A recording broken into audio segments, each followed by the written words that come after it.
Good evening students. कैसे हैं आप लोग? आई होप कि आप लोग स्वस्थ होंगे, खुश होंगे और लगातार अपने टारगेट को अचीव करने के लिए कड़ी से कड़ी मेहनत कर रहे होंगे। और इसी सीरीज में आज हम लोग टाइप्स ऑफ फ्लावर को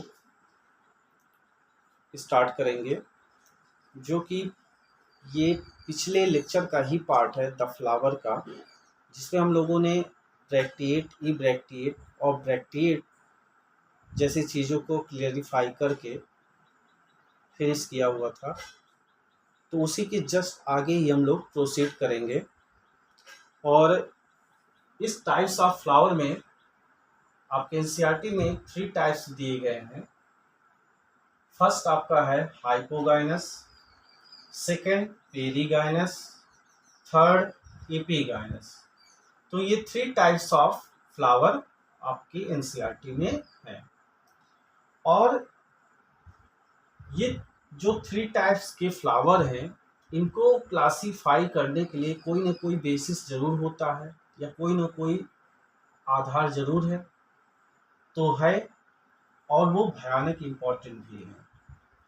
और आप जानते हैं कि मैं भयानक इम्पोर्टेंट किस चीज़ को लिखता हूँ, जो एग्ज़ाम में आने वाले के चांसेस बहुत ज़्यादा होते हैं। तो यहाँ पे जो बेसिस बनाया गया है वो है पोजीशन। और किसका position? Calyx, Corolla, एंडोसियम। Calyx, Corolla flower के एसेसरी ऑर्गन होते हैं और एंडोसियम फ्लावर का मेल रिप्रोडक्टिव ऑर्गन होता है। तो ये जो थ्री बेसिस लिए गए हैं, पोजीशन लिए गए हैं, कैलिक्स, करोला, एंडोसियम, ये किसके रिस्पेक्ट में इनकी पोजीशन बताई जाएगी? In respect of the ovary.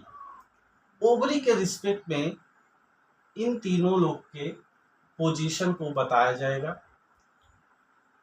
और ये ओवरी प्रेजेंट कहाँ पे होती है? तो ये प्रेजेंट होती है ऑन थैलमस। ये ऑन को ऑन ही रहने दीजिएगा, इन मत करिएगा, नहीं तो ऑफ हो जाएंगे आप। क्योंकि नीट में अगर ऑफ को इन कर दिया तो वहीं पे वो गलत हो गया, क्योंकि जो ओवरी है वो थैलमस के ऊपर होती है, थैलमस के अंदर नहीं होती। और थैलमस हमने आपको कल बताया था कि जो पिटसिल होती है उसकी जो स्वेलिंग होती है उसी को हम लोग क्या कहते हैं? थैलमस। जैसे ये पिटसिल है, ये पिटसिल है, ये पिटसिल है, ये पिटसिल है, और इसका जो स्वेलिंग एंड है ये ये और ये क्या है? थैलमस है। और जस्ट उसके ऊपर देखिए ये वाली, ये स्ट्रक्चर, ये वाला स्ट्रक्चर, और ये है ओवरी। तो ओवरी आप देख पा रहे हैं कि ये थैलमस के ऊपर ही सिचुएटेड है, यानी ऑन है, इन नहीं। ठीक है, तो हम लोग सबसे पहले यहाँ पे स्टार्ट करते हैं। पहला टाइप से हाइपोगाइनस। तो हाइपोगाइनस किसे कहते हैं? The gynoecium occupies. अब यहाँ पे गाइनोसियम वर्ड आया। गाइनोसियम क्या है? ये फीमेल रिप्रोडक्टिव पार्ट को रिप्रेजेंट कर रहा है, यानी ओवरी को। तो यहाँ जहाँ भी गाइनोसियम वर्ड आएगा तो आपके दिमाग में ओवरी चलना चाहिए, जो कि फीमेल का रिप्रोडक्टिव पार्ट है, फीमेल फ्लावर का। तो यहाँ पे जो गाइनोसियम है बेटा वो ऑक्युपाई है। देखिए एरो को हम बहुत ऊपर ले गए हैं, तो इसका मतलब ही वो बता रहा है कि गाइनोसियम ऑक्युपाई ऊपर, यानी द हाईएस्ट पोजीशन। जो ओवरी है वो हायर पोजीशन पे होगी, यानी सबसे ऊपर होगी। व्हाइल अदर पार्ट यानी कैलिक्स, करोला, एंडोसियम, जिसके बेसिस पे ओवरी की पोजीशन बताई जाती है, वो कहाँ से राइज है या कहाँ पे सिचुएटेड है? बिलो इट, तो अदर जो पार्ट्स हैं calyx, Corolla, एंडोसियम situated below it, तो ये ओवरी के बिलो से एराइज होते हैं या बिलो प्रेजेंट होते हैं। तो यहाँ पे आप देख रहे हैं, जो देख पा रहे हैं, ये और ये कैलिक्स है, ये करोला है, ये एंडोसियम है दोनों, और ये क्या है, ओवरी है। तो आप देख पा रहे हैं कि ओवरी के बिलो से ये सभी पार्ट, अदर पार्ट फ्लावर के, कैलिक्स, करोला, एंडोसियम अराइज हो रहे हैं। तो ऐसे फ्लावर को हम लोग हाइपोगाइनस फ्लावर कहते हैं। और इनके लिए एक टर्म का यूज किया जाता है कि हाइपोगाइनस में जो ओवरी है उसको क्या कहा जाता है, तो आप कहेंगे सुपीरियर ओवरी। क्या कहेंगे, सुपीरियर ओवरी कहेंगे। तो एग्जाम में, नीट एग्जाम में अगर आपसे कहता है कि कोई फ्लावर हाइपोगाइनस है तो उसमें ओवरी सुपीरियर होगी यानी सबसे ऊपर होगी, या इन्फीरियर होगी यानी सबसे नीचे होगी। तो याद रखिएगा सुपीरियर होगी। पहला हाइपोगाइनस है ना, तो देखिए एरो को हम ऊपर इसीलिए ले गए हैं ताकि आपको याद रहे। तो ये जो आपका डायग्राम ए है वो क्या रिप्रेजेंट कर रहा है, हाइपोगाइनस, जिसका एग्जाम्पल है मस्टर्ड यानी आपका जो सरसों या पियरा, जो कि ब्रेसिकेसी फैमिली में आता है, China rose, hibiscus rosa sinensis, जो कि मालवेसी का है, ब्रिंजल, ये आपकी सोलेनेसी फैमिली का है। तो इन तीनों लोगों में जो ओवरी होती है वो सुपीरियर होती है यानी हाइपोगाइनस टाइप का फ्लावर प्रेजेंट होता है। चलिए सेकंड स्टार्ट करते हैं, पेरीगाइनस।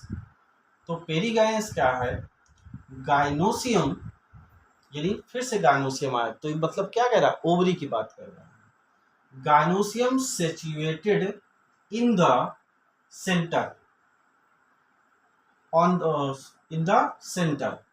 तो जो गाइनोसियम है यानी जो ओवरी है वो कहाँ पर प्रेजेंट है, सेंटर में। जैसे आप डायग्राम, जो डायग्राम है बी और सी उसको देखिए, तो जो ओवरी है वो सेंटर में लग रहा है कि जैसे सेंटर में है। And other part of flower located on the rim of the thalamus. और जो अदर पार्ट्स ऑफ फ्लावर हैं यानी ये calyx, corolla, androecium, calyx, corolla, androecium, located rim of the thalamus. तो ये कहाँ प्रेजेंट है, जो थैलमस की रिम है, रिम मीन्स क्या होता है, किनारा, एज, तो वहां पे ये प्रेजेंट है। कौन, जो फ्लावर के अदर पार्ट्स है। और जो इंपॉर्टेंट लाइन यहाँ पे लिख रहा है, almost at the same level, यानी यहाँ पे ये कह रहे हैं कि अगर आप कैलिक्स, करोला, एंड्रोसियम का कंपेरिजन ओवरी से करेंगे, यहाँ भी देखिए कैलिक्स, करोला, एंड्रोसियम, इन तीनों का कंपेरिजन अगर आप ओवरी से करेंगे दोनों डायग्राम में, तो आपको लगेगा कि जो ओवरी है और ये अदर जो पार्ट है फ्लावर के वो सेम पोजीशन से ही अराइज हो रहे हैं। तो ऐसी कंडीशन को हम लोग पेरीगाइनस कहते हैं। और डायग्राम जो आपका बी एंड सी है वो पेरीगाइनस को डिनोट करता है, क्योंकि ये डायग्राम आपको नीट में बना के दे भी सकता है और पूछेगा कि ये क्या रिप्रेजेंट कर रहा है, ये वाला डायग्राम क्या रिप्रेजेंट कर रहा है, सी क्या कर रहा है, डी क्या कर रहा है। तो ए और बी, तो ए एंड डी ये तो अलग अलग चीजें हैं, लेकिन बी एंड सी एक ही चीज को बता रही हैं, और वो कौन सा है, पेरीगाइनस को बता रही है। और जैसे यहाँ पे हाइपोगाइनस के लिए जो ओवरी थी वो सुपीरियर यानी सबसे ऊपर थी, तो यहाँ पे क्या होगी, अब ओवरी नीचे आ रही है, लेकिन अभी नीचे नहीं आ पाई है। तो उसके लिए हम लोग क्या वर्ड यूज करेंगे, देखिए रेड कलर से हमने इसीलिए लिखा है द ओवरी हाफ इंफीरियर, जो ओवरी है वो हाफ इंफीरियर है। Sorry for that, O R है यहाँ पे, पता नहीं क्यों नहीं चल रही है। ठीक है, तो यहाँ पे ओ आर लिख लीजिएगा। तो यहाँ पे जो ओवरी है वो हाफ इंफीरियर है। एग्जाम्पल है आपका प्लूम, रोज, पीच। तो पेरीगाइनस में कौन कौन से फ्लावर हैं? प्लूम है, तो P for perigynous, P for plum, P for peach, P for perigynous. तो ये तो आपके एग्जाम्पल इससे याद रहेंगे, और रोज याद कर लीजिएगा। तो रोज आप क्या करते हैं? प्रे करते हैं। तो प्रे मतलब पेरीगाइनस, और प्रे जब बोलेंगे तो प्लूम और पीच, ठीक। और रोज करते हैं यानी पर डे करते हैं। तो इस तरह से आप एग्जाम्पल को याद कर सकते हैं। थर्ड है बेटा टाइप ऑफ फ्लावर इपीगाइनस। इपीगाइनस में क्या है? देखिए, द मार्जिन, किसका margin? Of the thalamus grow upward. Epigynous flower में क्या होता है? जो थैलमस है वो ग्रो करता है, ग्रो, सॉरी, तो थैलमस ग्रो करेगा। और कैसे ग्रो करेगा? अपवर्ड, लोअर नहीं, अपवर्ड, ये याद रखिएगा, अपवर्ड ग्रो करेगा, बिलो की ओर नहीं करेगा, नीचे की ओर। तो ये आप देख पा रहे हैं डायग्राम सी, तो डायग्राम डी। तो डायग्राम डी में आप देख पा रहे हैं कि जो थैलमस है वो क्या कर रही है। ये थैलमस है ब्लू कलर की, सब में थैलमस जो ब्लू कलर की है वो थैलमस ही है। तो ये जो थैलमस है ये देखिए लगातार ग्रो करती जा रही है, ग्रो करती चली जा रही है। और ग्रो करने से क्या हो रहा है? जो इसके ऊपर ओवरी है, ओवरी इसके ऊपर है, थैलमस के ऊपर ही होती है ओवरी।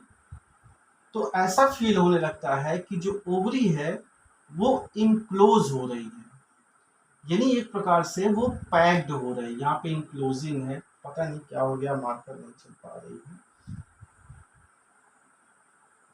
ठीक है, तो यहाँ पे ओवरी जो है वो इनफी, तो इसकी वजह से क्या लग रहा है कि जो ओवरी है वो इनक्लोज होते जा रही है, यानी जैसे पैक होते जा रही है। किसकी वजह से? ग्रोइंग ऑफ थैलमस, थैलमस के अपवर्ड ग्रो होने की वजह से। और कैसे आप वो ओवरी को इंक्लोज कर रही है? कंप्लीटली, ये याद रखिएगा, कंप्लीटली, एंड गेटिंग फ्यूज्ड। और क्या कर रही? जैसे ये ऊपर ग्रो कर रही है, ग्रो करने के बाद ये ओवरी के अपर वाले पार्ट के साथ फ्यूज कर जा रही है। तो ये किसमें होता है? इपीगाइनस में, जिसमें थैलमस लगातार ग्रो करेगा और ग्रो करते हुए अपवर्ड मूवमेंट करेगा, जिसके कारण क्या होगा कि जो ओवरी है ऐसा फील होने लगेगा कि वो इनक्लोज होती जा रही है, यानी उसके अंदर पैक होती जा रही है थैलमस के ग्रो होने की वजह से। और ये इनक्लोज होने के बाद ओवरी के साथ फ्यूज हो जाता है। और थैलमस देखिए एक प्रकार से यहाँ ये ओवरी के पार्ट को टच कर रहा है, तो फ्यूज विथ इट। while जो अदर पार्ट है of flower arise above the ovary, और जो अदर पार्ट ऑफ फ्लावर्स हैं वो ओवरी के ऊपर से राइज हो रहे हैं। देखिए ओवरी यहाँ पे है और अदर जो पार्ट है इसे कैलिक्स है, करोला, और ये एंडोसियम, ये तो फीमेल का ही पार्ट है। तो अदर जो पार्ट है वो ओवरी के जस्ट एबव से उसके ऊपर से राइज हो रहे हैं, तो इस कंडीशन को हम लोग कहते हैं एपिगाइनस फ्लावर। और ओवरी के लिए जो टर्म यूज किया जाएगा यहाँ पर, वो यूज किया जाएगा ओवरी इंफीरियर। ओके, जिसका एग्जांपल है गुआवा, यानी जिसे आप लोग अमरूद कहते हैं। दूसरा है कुकुम्बर, यानी जिसे हम लोग खीरा कहते हैं। एंड थर्ड एग्जांपल, सबसे मोस्ट इम्पॉर्टेंट है ये एग्जांपल एपिगाइनस का, इसीलिए हमने इसको रेड कलर से लिखा है। और क्या है? रे फ्लोरेट। रे फ्लोरेट आपने कभी सुना है? जिन्होंने बीएससी किया होगा या कभी पढ़ा होगा आगे इसके बारे में, तो आपने सनफ्लावर के बारे में सुना होगा, हेलियंथस एनस, जिसमें आपको क्या बताया गया है कि जो सनफ्लावर होता है उसके सेम ही फ्लावर में 2 टाइप्स के फ्लावर होते हैं। एक रे फ्लोरेट होता है, दूसरा डिस्क फ्लोरेट होता है। तो जो रे फ्लोरेट होता है उसमें एपिगाइनस कंडीशन पाई जाती है। किसके? सनफ्लावर के। ये याद रखिएगा, ray floret, not disc floret. Disc floret में ये कंडीशन नहीं होती है। आपको याद रखना पड़ेगा कि एपिगाइनस जो कंडीशन है वो सनफ्लावर के रे फ्लोरेट यानी रे फ्लावर में है। रे एक टाइप का उसमें फ्लावर है, सेम फ्लावर में ही रे और डिस्क 2 टाइप के फ्लावर होते हैं। तो ये याद रखिएगा, अगर यहाँ डिस्क लिख देगा तो गलत हो जाएगा, क्योंकि डिस्क में ऐसी कंडीशन नहीं है। तो ये हमारा टाइप्स ऑफ फ्लावर की बातें थी। तो ये चीज़ें तो आपको याद रखना है, इसीलिए हमने डायग्राम बनाया कि जो फर्स्ट डायग्राम है वो हाइपोगाइनस को इंडिकेट कर रहा है, जिसमें ओवरी है वो सुपीरियर है। और example mustard, China rose and brinjal. B and C एक ही चीज को इंडिकेट कर रहे हैं, यानी पेरीगाइनस, यानी इसे हम लोग क्या कहते हैं? Half inferior. हाफ इंफीरियर का मतलब क्या है? ऐसा लगेगा आपको कि जो ओवरी है और फ्लावर के जो अदर पार्ट्स है, यानी कैलिक्स, करोला, एंडोसियम, कैलिक्स, करोला, एंडोसियम, ये ओवरी के सेम लेवल पे हैं, ओवरी के सेम लेवल पे हैं। तो इसको हम लोग पेरीगाइनस कहते हैं और हाफ इंफीरियर, जिसका एग्जाम्पल क्या है? Plum, rose and peach. D diagram को हम बता ही दिया। तो ये डायग्राम्स रखिए, याद रखिएगा, क्योंकि ऐसे डायग्राम्स ये नीट में आपको दे सकते हैं, और देने के बाद आपसे क्या कहेंगे कि इसके एग्जाम्पल के साथ इसको मैच कराइए, या फिर ये आपको डेफिनेशन लिख देगा और साइड में डायग्राम बना देगा, और उसके बाद आपसे कहेगा कि लिस्ट फर्स्ट को लिस्ट सेकंड से मैच कराइए, या इसमें से कौन सा मैच नहीं कर रहा है। तो उस तरह से कई टाइप्स के आपके क्वेश्चंस यहाँ से अराइज होते हैं, और मैंने पहले ही बता दिया है कि ये क्या है, भयानक इंपॉर्टेंट है। तो टाइप ऑफ फ्लावर में ये 3 टाइप्स ऑफ फ्लावर आपके एनसीईआरटी में दिया हुआ है। क्लियर? तो ये आपका द फ्लावर, तो जो आपका द फ्लावर टॉपिक था एनसीईआरटी का, वो कंप्लीट हुआ। अब यहाँ पे अदर जो टॉपिक है वो है पार्ट ऑफ फ्लावर। तो पार्ट ऑफ फ्लावर में अगर हम लोग बात करेंगे तो हम लोग जानते हैं कि जो फ्लावर होते हैं उनके टोटल 4 वॉल्स होते हैं, 4 चक्र होते हैं। कैलिक्स, जिसकी जो यूनिट होती है सेपल्स होती है। करोला, जिसकी यूनिट पेटल्स होती है। एंडोसियम, मेल रिप्रोडक्टिव ऑर्गन, जिसकी यूनिट स्टेमन होती है।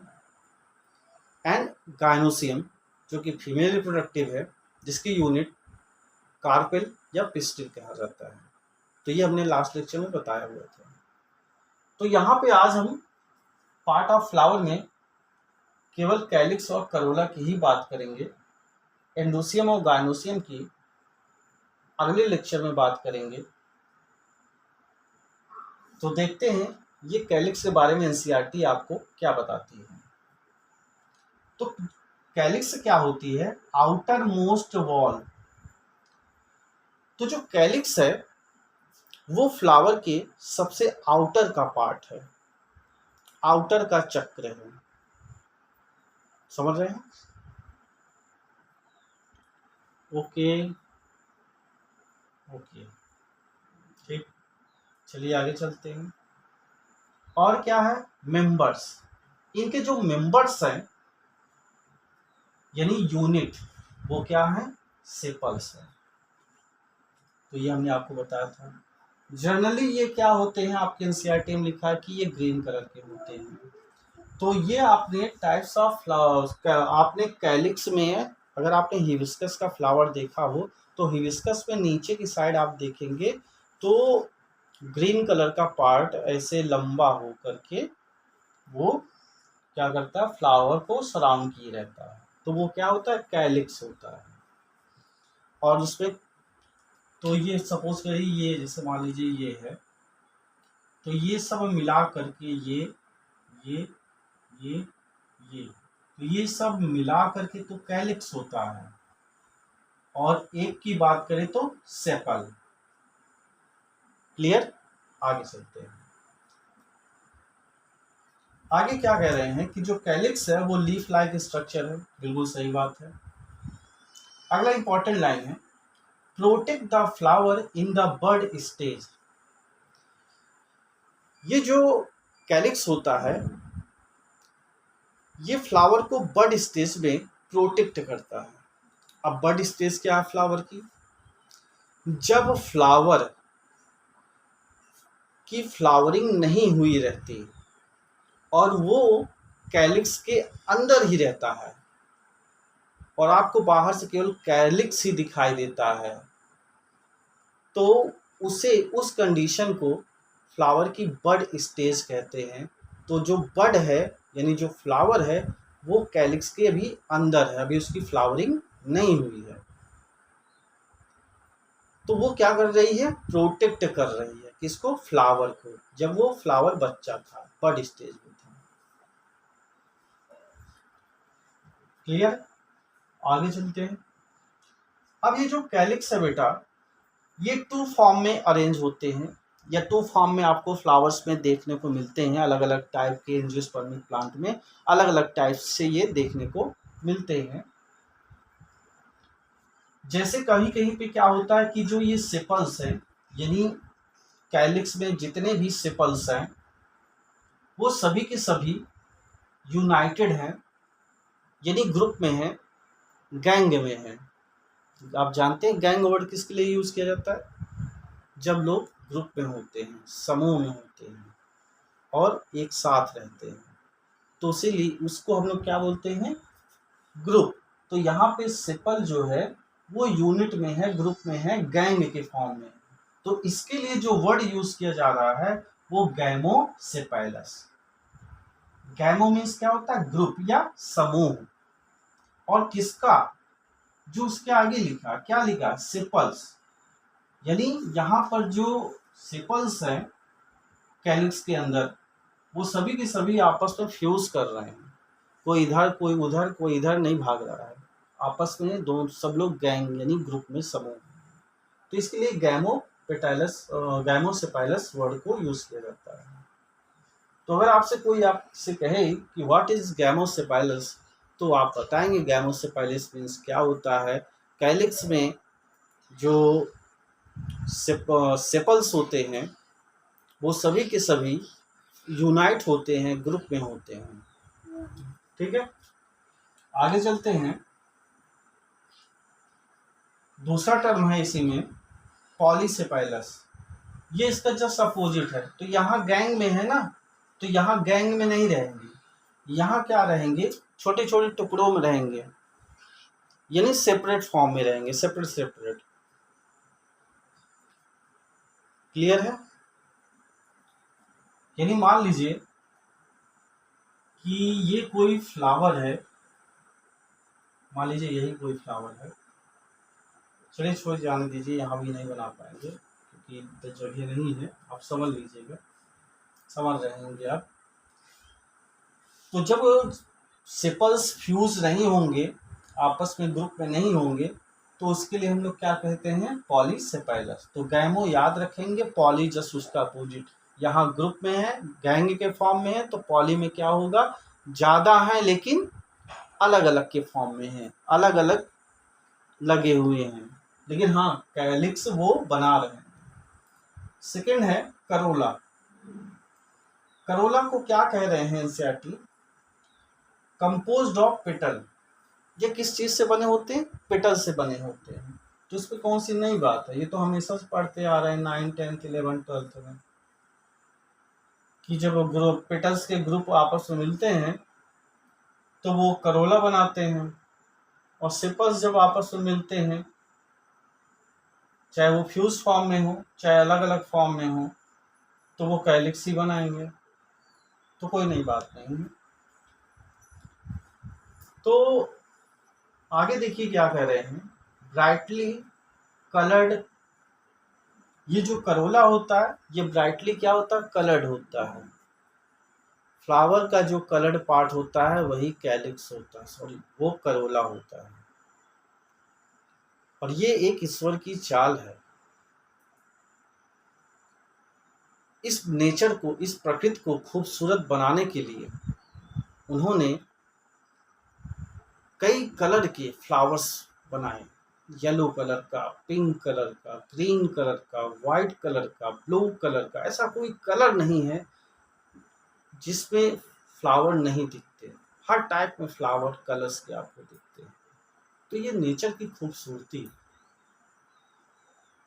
आप किसी गार्डन में जाइए जहाँ पे केवल फ्लावर का ही प्लांट हो और वो फ्लावरिंग स्टेज में हो, या आप ठंडी के सीजन में रबी क्रॉप में जब कल्टीवेशन होता है, फ्लावरिंग होती है, तो आप देखेंगे, तो जब सरसों में फ्लावरिंग होती है, जब मटर में फ्लावरिंग होती है, जब गेहूं में बालियां आ जाती हैं, तो वो खूबसूरती जो फीलिंग होती है माइंड को फ्रेश करने की, वो उसका आनंद ही कुछ अलग होता है।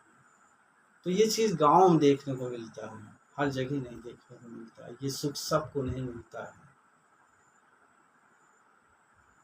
लोग दूर दूर जाते हैं टूर करने के लिए, लेकिन जो किसान होते हैं उनको यही प्रकृति में ही इतनी सारी चीज़ें मिल जाती हैं कि उनको कहीं बाहर दूर जाने की ज़रूरत ही नहीं पड़ती। इतनी खूबसूरत उनको अपने खेतों में फसलें मिल जाती हैं जब फ्लावरिंग होती है।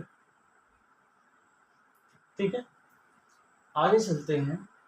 तो ये जो कलर्ड टाइप के फ्लावर्स होते हैं, यानी करोला है, वो क्या करता है, अट्रैक्ट करता है,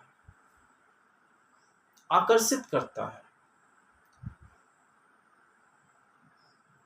यानी कोई अगर बहुत अच्छा कपड़ा पहना हुआ, कई तरह का अच्छी मेंटेनेंस में है, तो लोग क्या करते होते हैं, उससे अट्रैक्ट होते हैं।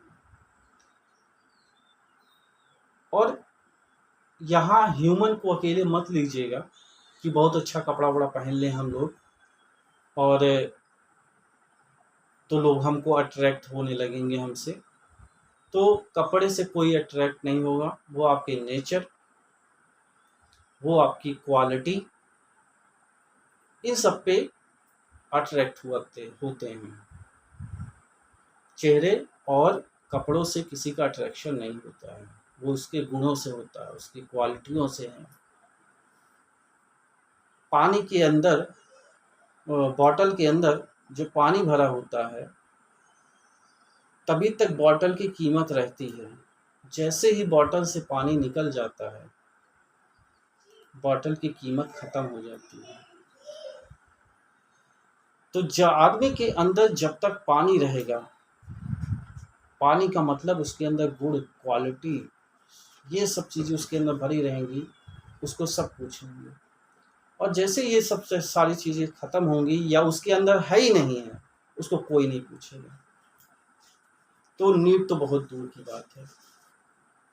अदरवाइज हमारे अभ्युदय के जो बच्चे हैं, नीट अभ्युदय प्रतापगढ़ के, वो तो तरासे हुए हीरे हैं जो हर गलियों में नहीं मिलते हैं। उन हीरो को हम लोगों ने क्लास में एक किया है और ये मुझे विश्वास है कि 2025 में अपना झंडा गाड़ेंगे नीट अभ्युदय प्रतापगढ़ का। आगे चलते हैं बेटा। तो अट्रैक्ट करते हैं, और यहाँ पे किसको अट्रैक्ट किया जा रहा है? इंसेक्ट को। तो ये इंसेक्ट को अट्रैक्ट करने के लिए जो फ्लावर होते हैं कलर्ड, वो इंसेक्ट को अट्रैक्ट करने के लिए। और किस लिए अट्रैक्ट? उससे काम लेना है इसलिए। और कौन सा काम लेना है? पॉलिनेशन का। अब पॉलिनेशन कौन सी प्रॉब्लम आ गई भाई? आप हमेशा से पढ़ते आ रहे हैं पॉलिनेशन क्या है, या परागण आप लोग हिंदी में जानते हैं। तो इसमें क्या होता है? Transfer of pollen grain from anther to stigma, यानी female flower part, is called pollination. तो यहाँ पे जो पॉलिनेशन हो रहा है वो इंसेक्ट के थ्रू ही हो रहा है। तो जो इंसेक्ट के थ्रू पॉलिनेशन होता है जिस फ्लावर में, जिस प्लांट में, वो जो फ्लावर्स होंगे वो कलर्ड होंगे, अच्छी स्मेल होगी उस फ्लावर की। और जो फ्लावर में कलर्ड नहीं होगा, गंधाता रहेगा, बदबू देता रहेगा, उस टाइप के फ्लावर के पास इंसेक्ट नहीं जाते। तो इसका मतलब क्या हुआ कि उसमें पॉलिनेशन इंसेक्ट नहीं होता, वो बाई विंड होंगे या फिर बाई वाटर होंगे। या आप हम लोगों ने 12th NCERT में आप लोगों ने पढ़ा होगा, या 12th में जब आप लोग रहे होंगे पॉलिनेटिंग एजेंट, तो बहुत टाइप के एजेंट आपको बताए गए होंगे। बर्ड भी एजेंट की तरह काम करते हैं। नहीं पढ़े हैं कोई दिक्कत नहीं, हम तो पढ़ाएंगे ही। अब ये देखिए यहाँ पे लास्ट लाइन लिख रहे हैं, लाइक कैलिक्स। कैलिक्स की तरह करोला में क्या होता है? गैमोपेटैलस। जैसे यहाँ गैमोसेपाइलस था या यहाँ पे गैमोपेटैलस था। तो यहाँ गैमो मीन्स क्या हो रहा था? फ्यूज हो रहा था। क्या फ्यूज हो रहा था? जो कैलिक्स की यूनिट थी, क्या यूनिट थी? सेपल्स। तो यहाँ पर भी क्या होगा? गैमो यानी फ्यूज होगा। कौन होगा? जो करोला की यूनिट क्या है? पेटल्स। तो गैमोपेटैलस यानी गैम के फॉर्म में। तो देखिए पेटल यूनाइटेड। और पॉलीपेटैलस जस्ट उसका अपोजिट, यानी पेटल फ्री। पेटल फ्री का मतलब अलग थलग, बना तो रहे वो करोला, लेकिन क्या कर रहे हैं? फ्री हैं, इंडिपेंडेंट है। कोई इधर भाग रहा है, कोई इधर भाग रहा है, ऐसे वैसे ये ग्रुप में नहीं होते। अब एनसीईआरटी में शेप इनका दिया गया है कि करोला का शेप कैसे कैसे हो सकता है। एक तो ट्यूबुलर हो सकता है, सेकंड फनेल शेप हो सकता है, या फिर व्हील शेप हो सकता है। तो ये व्हील शेप, ये 3 टाइप्स ऑफ शेप है जिसको हम लोग को याद रखना है, डायग्राम याद रखने हैं। तो ये सब सारी चीज़ें हम लोग को याद रखनी है। तो आज का टॉपिक यहीं पे हम लोग फिनिश करते हैं, और नेक्स्ट जो हम लोग का टॉपिक है वो है एस्टिवेशन। और एस्टिवेशन होने के बाद हम लोग आ जाएंगे एंडोसियम एंड गायनोसियम पर। और एस्टिवेशन वो भी भयानक ही इम्पोर्टेंट है, इसको याद रखिएगा। तो आई होप कि आपको आज का ये लेक्चर पसंद आया होगा, और आप मेहनत करके इन चीज़ों को अपने नोट्स में लिखेंगे। तो ठीक है, आज का लेक्चर हम यहीं पे रोकते हैं। स्वस्थ रहिए, खुश रहिए, जय हिंद।